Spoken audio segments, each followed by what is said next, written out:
Ya, silakan Bapak mungkin bisa sampaikan.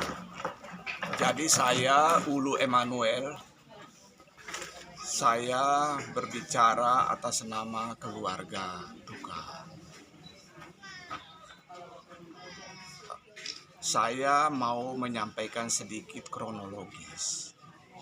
Jadi anak kami, Amitu, yang biasa kami panggil sehari-hari Amitu, itu keluar dari rumah ini menuju ke Mataram tanggal 13 Mei.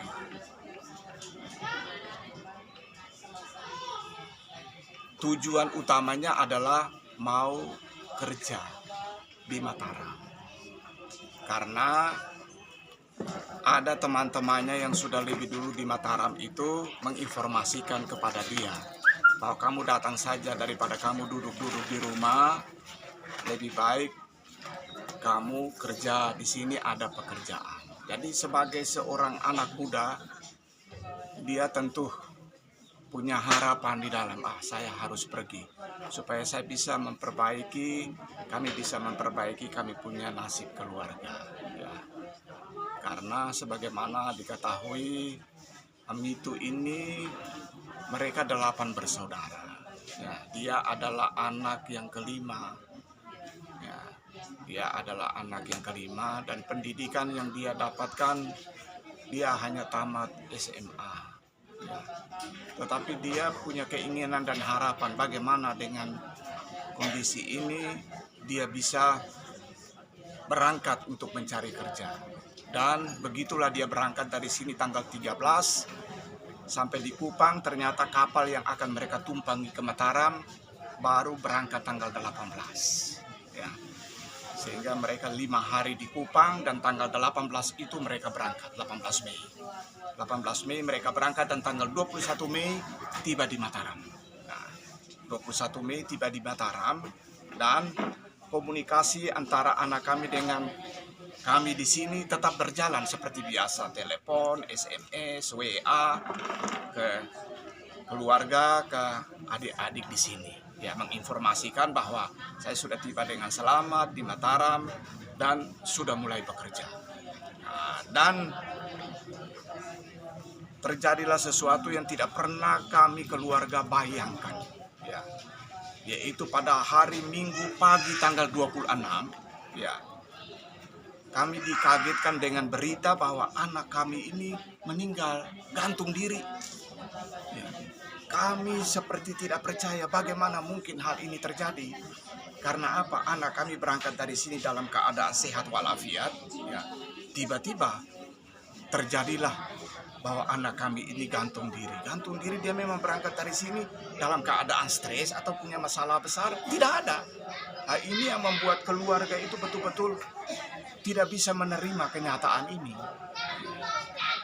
Sehingga sejak hari Minggu itu kami dari keluarga tetap menghubungi dan komunikasi dengan anak-anak yang ada di Mataram. Apa sesungguhnya yang terjadi dengan anak kami ini? Ya, sampai seperti itu.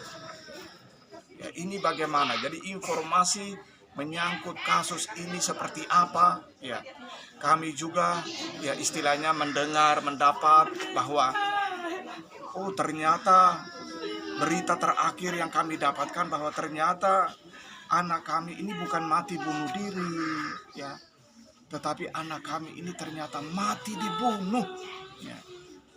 Ya.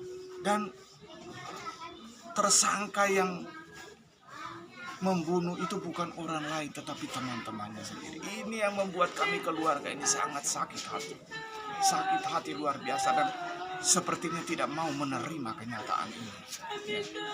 Bagaimana hal ini terjadi? Yang kami harapkan waktu itu bahwa bagaimana jenazah anak kami ini harus dikembalikan ke sini. Kami menyadari bahwa kami ini keluarga tidak mampu. Kami tidak punya uang sama sekali. Amitu ini berangkat membawa uang yang sangat pas-pasan. Ya. Jadi bagaimana mungkin kami harus mengembalikan jenazah, tapi impian kami bahwa jenazah Amitu ini harus dikembalikan. Tetapi luar biasa, karena Amitu dia walaupun cuma pendidikannya tamat SMA, tetapi menjelang saat-saat akhir hidupnya dia komunikasi lewat WA, lewat HP, lalu sangat viral ya.